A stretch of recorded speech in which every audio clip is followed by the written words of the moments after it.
This is a Vault Studios production.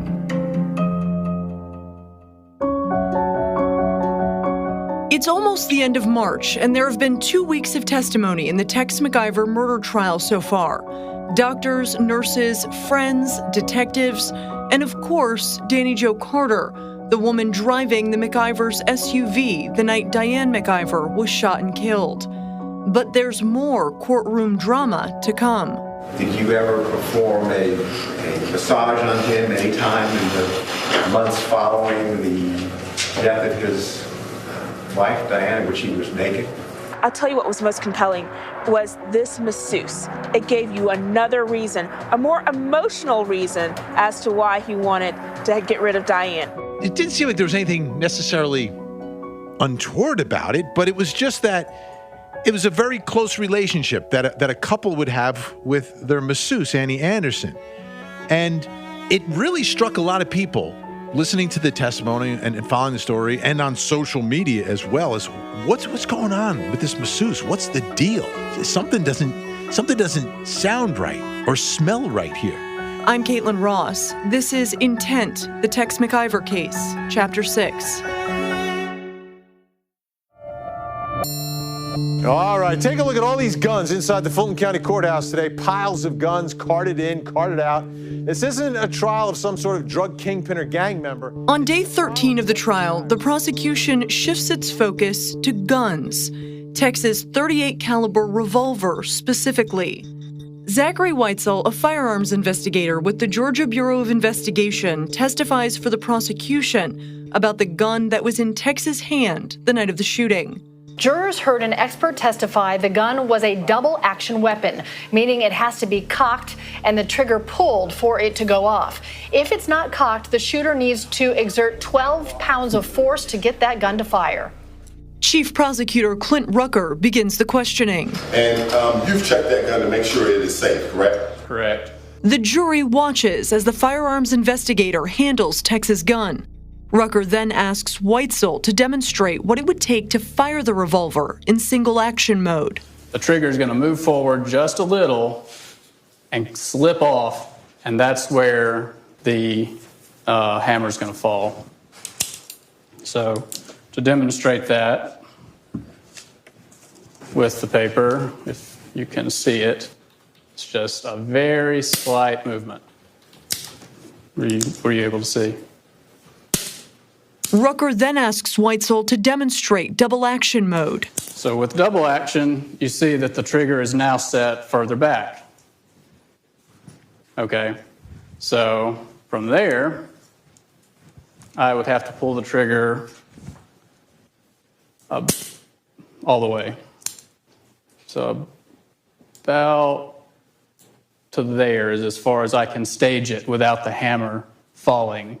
But then from this, it's almost the same distance as a single action, but it would have to travel this full distance to fire. Rucker continues, asking what it would take for the gun to fire accidentally. If I just hold it in my hands like this, will it just go off? No. Sit down with it, hold it down here in my lap, will it just go off? No. If I handle it like this in any way, will it just go off? No. What will make this firearm go off? Something would have to act on the trigger. And when you say something has to act on the trigger, what do you mean? I mean, the trigger has to be pulled rearward. After Rucker leads Weitzel through a detailed discussion of the weapon and its inner workings, defense attorney Bruce Harvey questions the witness.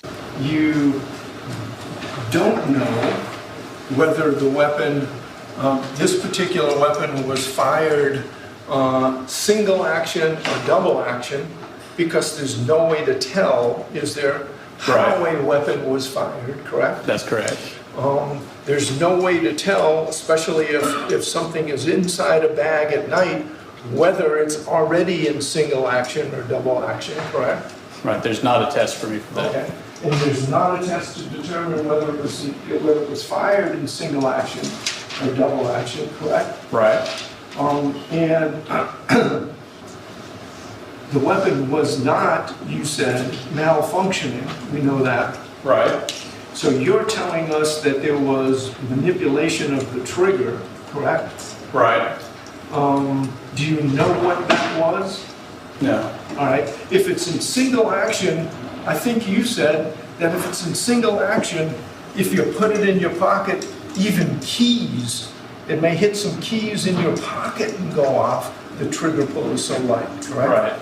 Right. And if you have the weapon and you don't know whether it's in single action or double action, it's extremely easy for that weapon to go off. Even things like keys in your pocket can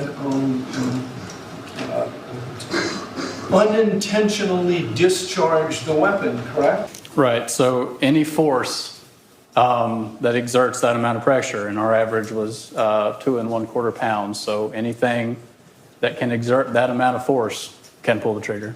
And there's no scientific test or test that you can do to tell us whether or not the trigger was intentionally or unintentionally pulled, correct? No. The following day, Detective Darren Smith with the Atlanta Police Homicide Unit takes the stand. Prosecutors lean in to what investigators failed to ask following the shooting. You asked directly, Mr. McIver, did you pull the trigger? I did not. A bit of a bizarre moment in court. People watching our stream on social media wondering what's going on with the prosecutor in the Tex McIver murder case going after his own lead detective from APD on the witness stand. I mean, at one point, the detective was telling the jury that he told the witness he thought it was an accident. And don't forget, police originally charged McIver with voluntary manslaughter, not murder. That was the DA. Day 14 comes to a close as the judge, the jury, the lawyers, and Tex McIver all prepare for a 1-week break. That night on 11 Alive, Vinnie Politan takes a chance to review where the case stands with the station's team of legal experts. How has the prosecution been doing in proving Tex McIver intentionally shot and killed his wife, Diane?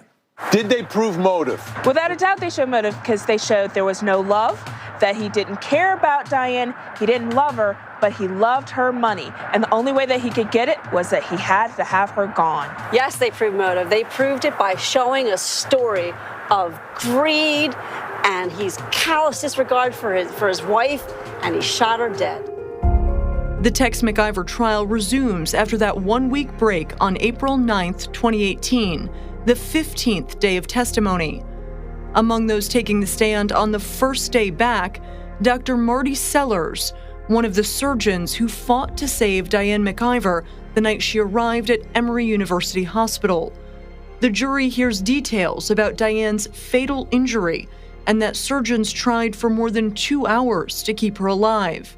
But it's what happened after she died, when Dr. Sellers went to find Tex McIver and tell him the news, that the prosecution is eager to highlight. Well, Dr. Syed and I were already in the room, and I was standing immediately next to the door, which would be right here. Dr. Syed was standing over here by this chair, and Mr.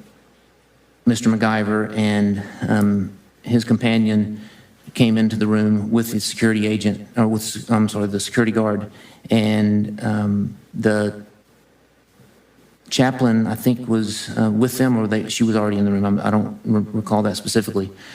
But Dr. Syed took the lead and said, please, Mr. McIver, have a seat. And he was pointing to this chair here.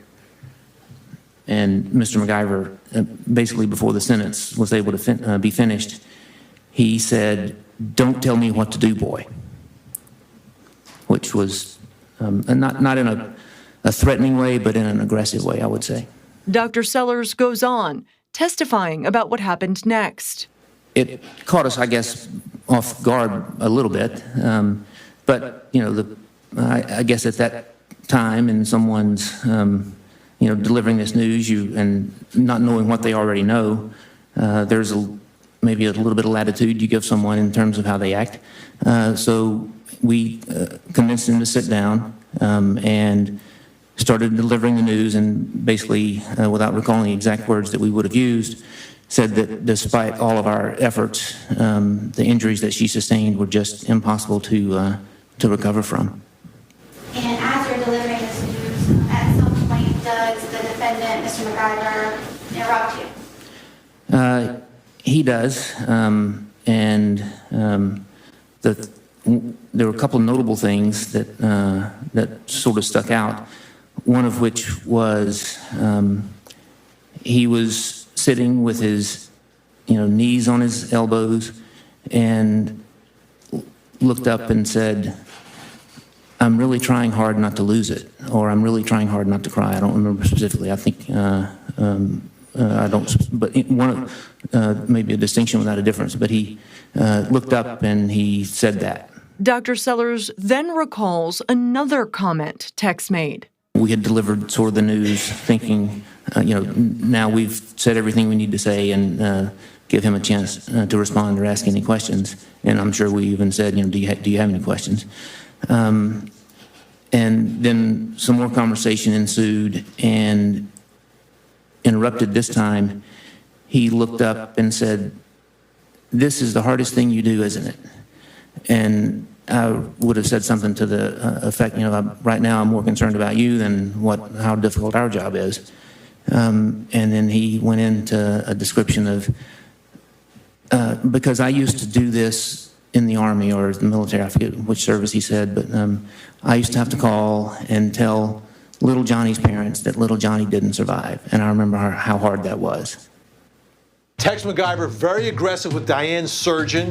Is this evidence of Tex's bad temper? It absolutely is evident of Tex's bad behaviors. One more clink in the coffin for him. Guilty of having a bad temper, guilty of having a bad reaction, guilty of not reacting the way we wish he had reacted. Does not make him guilty of murder. On April 15th, after 16 days and testimony from dozens of witnesses, the prosecution rests its case. State rested. Who's winning right now, prosecution or defense? Clearly the defense.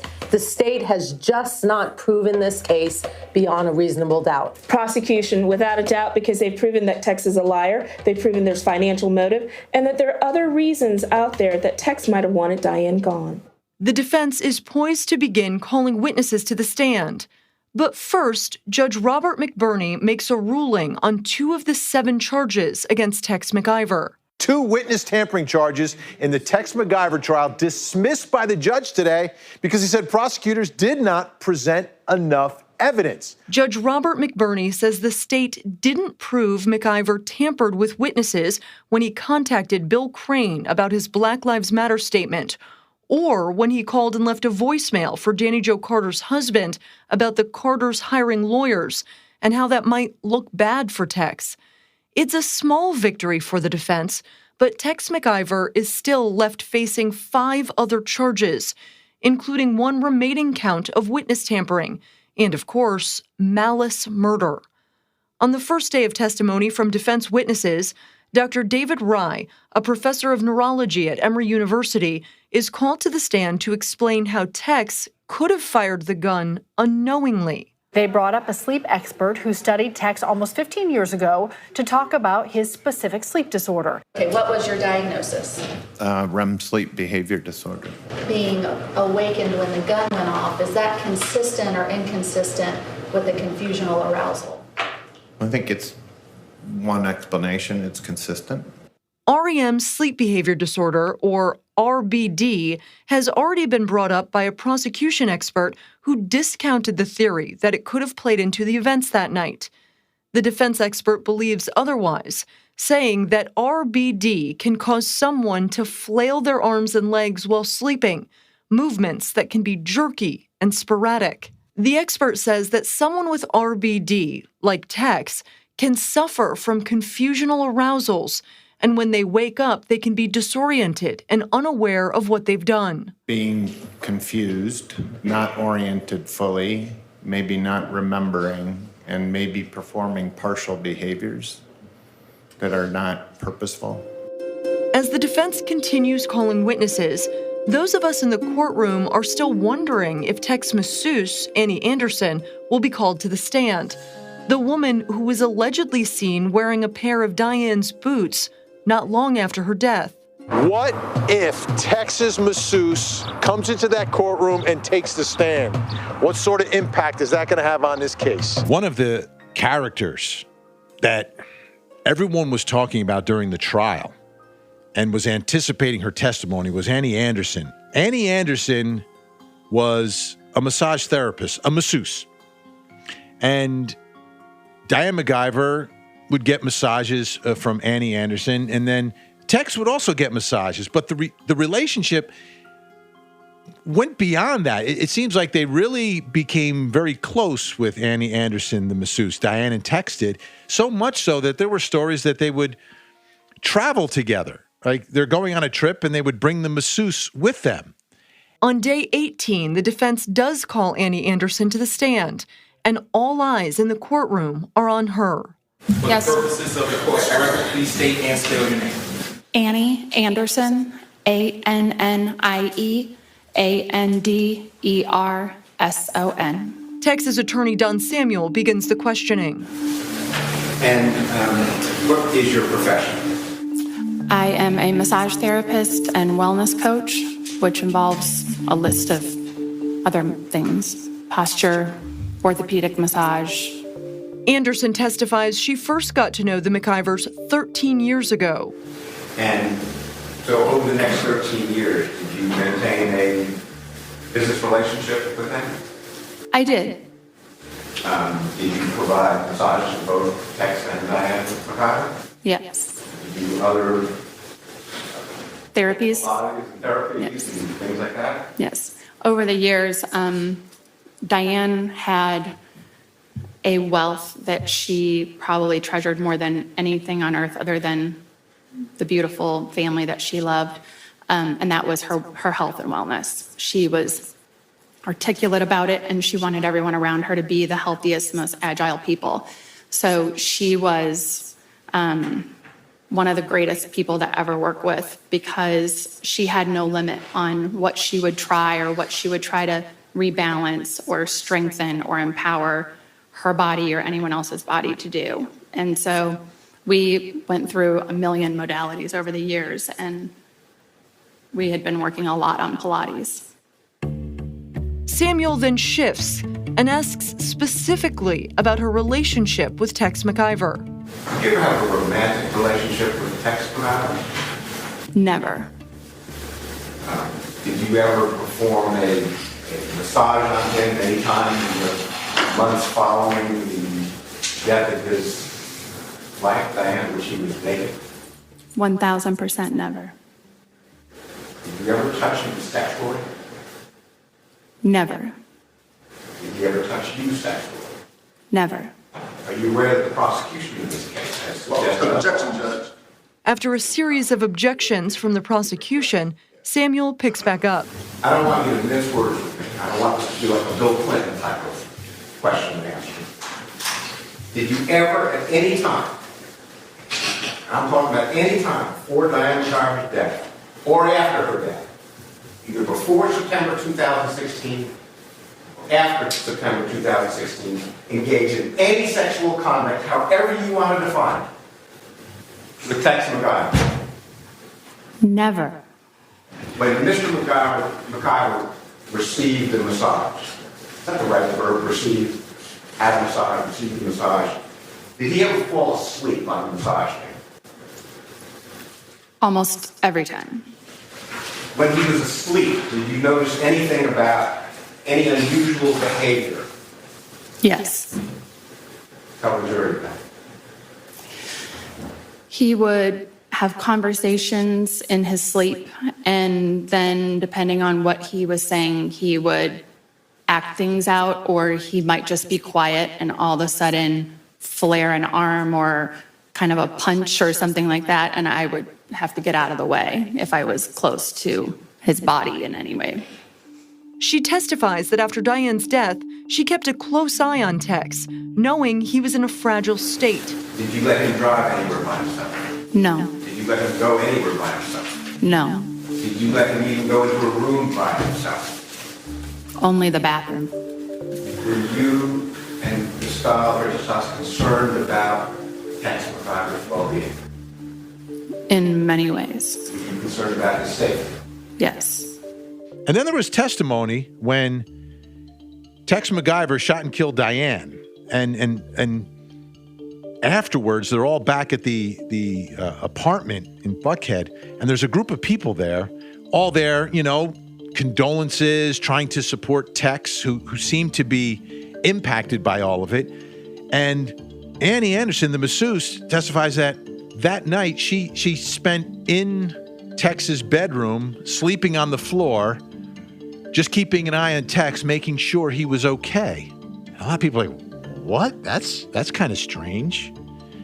That's kind of strange. But there was no indication that there was any sort of relationship between Tex McIver and Annie Anderson. She was happily married, so it didn't seem, but it was just strange to hear. I was going to take care of him overnight.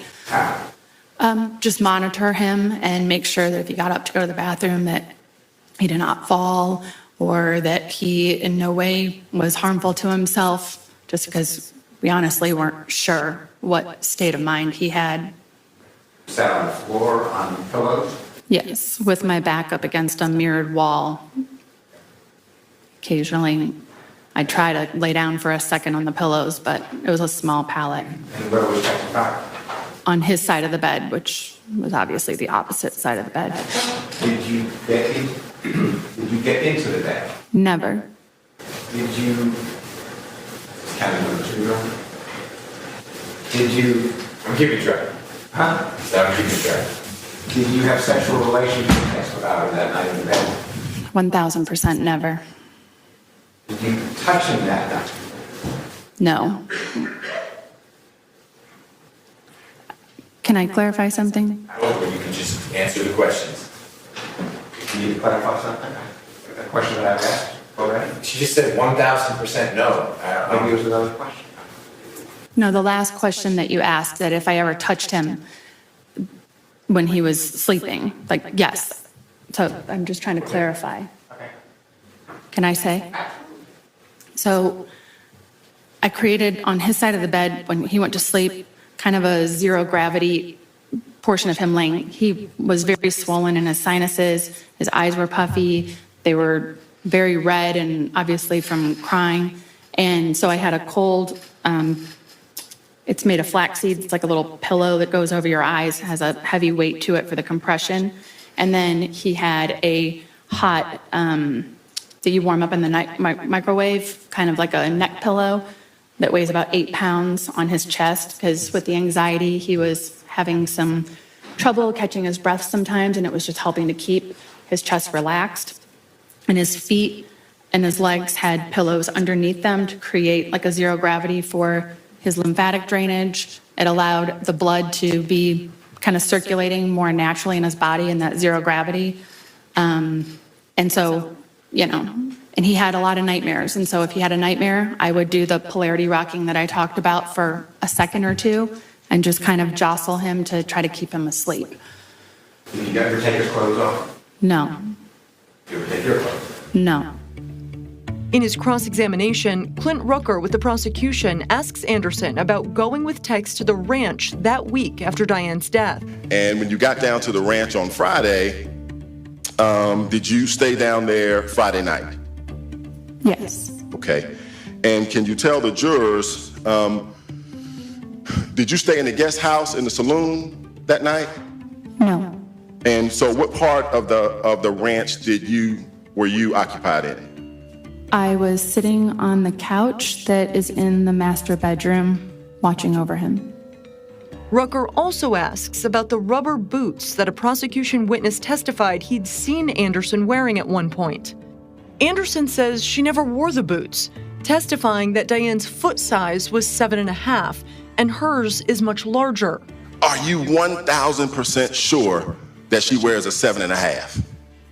Well, a shoe size can vary by a half to a full size depending on the narrowness of it. And Diane had very narrow feet, and I do not. So I don't know how her shoe size varied, but I would imagine it's anywhere from a 7.5 to a half a size up or down depending on the size of the shoe. Are you just guessing about that? Because my question to you was, are you 1,000% sure that she wears a 7.5? No. Okay. Rucker then asks Anderson if she talked to Tex about leaving the ranch at some point and returning to Atlanta. While you were there that Sunday or even Monday, Did you have a conversation with the defendant about the fact that you needed to go back to Atlanta because it didn't look good for you to be there with him? No. He never had that conversation with you? You asked me if I had that conversation with him. I did not, and he did not have it with me, to answer both ways. Okay. Let me ask you this. Did you go back to Atlanta?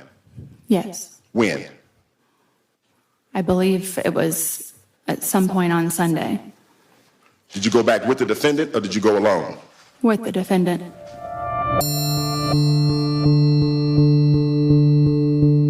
On day 19 of testimony, tension once again builds in the courtroom as the prosecution cross-examines the final defense witness, a crime scene expert. Can you offer the jury any information about where this gun was in relationship to Mr. McIver at the time of the discharge? If he is seated, as everyone has demonstrated, Mr. Knox, Mr. Dustin, and so forth, and myself. He's got a right to answer the question as he sees appropriate. You can't cut him off if you don't like the answer. Okay, no need to get vulgar with it, Mr. Hart. Take a seat. Yeah, the place where you say the gun could be, where you showed us the demonstrative, where the gun could be along your thigh. How long is your thigh? Haven't measured my thigh recently. Haven't measured your thigh. Prosecutor Clint Rucker was animated, yelling, arguing with the defense expert. You said it's the reason why you can come in here and tell this jury that he couldn't have done exactly what Mr. Knox said he did. It's more than just a little factor, isn't it? Who wins that battle? By doing that, it shows that the defense is getting to him, which means he's losing the case. Clint Rucker fell into the category of, if you're not going to convince me, maybe if I just talk a little louder and louder and louder. That argument never wins. So he can't really, he's really going to force the issue. The defense crime scene expert said the prosecution theory is impossible. Trying to put that gun down here and keep that orientation, once again, you're going to have to, you would be in a very convoluted position. Will the jury buy it? He hedged on whole other issues. So that made it so the prosecution wins, not the defense. Then, after less than a week, the defense rests. And for the first time in the trial, we hear Tex McIver speak aloud in the courtroom. You also have an absolute right not to testify. You understand that? I do. Do you choose to testify in your trial? No. Following a weekend break, the trial resumes.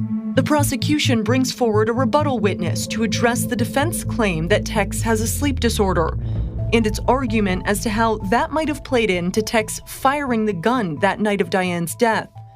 Dr. Mark Pressman is a trained sleep researcher with 40 years of experience in the field of sleep disorders. There are two major categories of parasomnias. Those that occur during rapid eye movement sleep or REM sleep, and those that occur in sleep that is not REM sleep. It's usually just called non-REM sleep, although usually in the deeper stages of non-REM sleep. There are actually 3 stages of REM sleep: very light, sort of intermediate, and deep. Dr. Pressman testifies that he's reviewed years of tests and test results indicating that Tex McIver might have a sleep disorder. But then he's asked if anything in particular struck him about Tex's interview with police following Diane's death. The first one was a description he gave to the police as to how he was feeling as they kept on driving. You can give me the exact words, that he was driving, that he was seeing more and more, people on the streets. And I believe at the end, he said it made the hair on the back of his neck stand up. And would you consider that to be a type of stress or anxiety? Well, I'd go even further than that. I think hair standing up on the back of your neck is something that is typically associated with fearfulness. And are stress, anxiety, or as you classify it as fear, are they compatible with sleep or sleeping? No, people who are very fearful will have a very hard time falling asleep. It's absolutely incompatible. When we treat patients with insomnia, it's one of the things that we make great efforts is to keep that hour or so before bedtime completely free of stress and anxiety. Pressman is essentially saying if Tex felt fear as they drove through the streets of Atlanta, then it wouldn't make sense for him to be able to fall into any kind of sleep state such a short time later, only to be jarred awake. Well, I believe we only have a few minutes. I think we said 7 to 10 minutes, maybe, probably less, for it to occur. So if he had dozed off almost immediately, then 3 or 4 minutes is not, even 10 minutes is not sufficient time to get to REM, much less to deep sleep. He then testifies that the timing meant it would have been unlikely that a sleep disorder or something like confusional arousal could have played into what happened that night. What you reviewed and what the defendant's self-described consistent with somebody who was experiencing a confusional arousal? No. Okay, and why not? Well, again, the timing is off. Confusional arousals occur during deep sleep or on the transition to deep sleep at the least. They certainly don't occur in light sleep. You cannot have a disorder of arousal. You can't have a partial arousal if you're only just a little bit past being awake. You need to be substantially asleep to have a partial arousal. Now, can someone wake up or wake quickly from a confusional arousal and be immediately aware of their surroundings? No, right. It's a standard for all disorders of arousal, sleepwalking, confusional arousal, that people do not wake up suddenly. Remember, they're stuck in this never land between sleep and wake. Typically, when they come out of the state, they are confused, and they slowly regain their orientation and their alertness, usually over several minutes. So is it inconsistent with having a confusional arousal to be immediately aware that you're handling a gun, that the gun discharged, and again, that you're able to give directions to a hospital? No, that should not be able to occur for several minutes after confusional arousal. He goes on answering the prosecution's questions, clearly stating he believes Tex McIver was awake when the gun went off. In your report, Dr. Sept, did you come to conclusions for what you believe, based on all your training and experience, as to the defendant's behavior on September 25th of 2016? Yes. Okay. And based on everything that you reviewed, was the defendant's behavior consistent with somebody suffering from a REM behavior disorder episode or in that state? No. And was it consistent with somebody who was experiencing a confusional arousal? No. Now, based on everything that you've reviewed, based on your 40 years of experience, your research, your publications, is the defendant's behavior consistent with somebody who was awake when the gun was fired on September 25th of 2016? Yes. Before Pressman leaves the stand, Judge McBurney asks one final question as clarification for the jury: why Pressman believes Tex wasn't asleep or startled awake. Explain to the jurors, please, why you concluded, based on what you know, that it was impossible for Mr. McIver to have fallen back asleep after he asked for the firearm. Okay, well, we're talking about... While still in the car. While still in the car. Right, well, it's just what we know about the relationship of stress, anxiety, and fear. I mean, he asked for the gun because he felt danger. Okay, I assume that a gun is a defensive weapon against attack. We thought that all these people, I guess, on the street might, attack the car or whatever. And he became so fearful that he actually had biological signs of it, as he describes it, that the hairs on the back of his neck. That's very fearful. And in that kind of condition, people don't sleep. You can't be extremely fearful and be relaxed enough to fall asleep within moments. Following that testimony, jurors take a field trip after asking for a close-up look at the McIvers SUV. One at a time, and we're just going to go numerically. You will be permitted to approach the vehicle. If you want to get in it, you can get in it. Cameras aren't allowed, but I was able to join the tour with 11 Alive photographer Jefferson Cochran. The jurors went up one at a time. Each juror took about a minute and a half. Some jurors took as long as 2 minutes. Some got in all 4 doors. Some only got in 2 doors. They were allowed to sit in each of the 4 seats. Yes. Any notable reaction from any of the jurors? No, it just seemed like they were just looking at another car. The final day of testimony comes to a close, with closing arguments scheduled to begin in the morning. Some of the themes that we can expect to hear tomorrow morning, first, guns don't just go off. Sleep disorders don't make guns fire. Bumps in the road don't do it. Someone has to pull that trigger. Another big theme for prosecutors will be motive. Why did he do it? Money. After Diane was dead, Tex McIver was $4 million richer. Now, for the defense, expect to hear that Tex McIver loved his wife Diane and had no reason to kill her. He had money, she had money, and together they were living a very luxurious life. Next time on Intent. Who will stand for Diane McIver? She knew betrayal, hurt, and pain.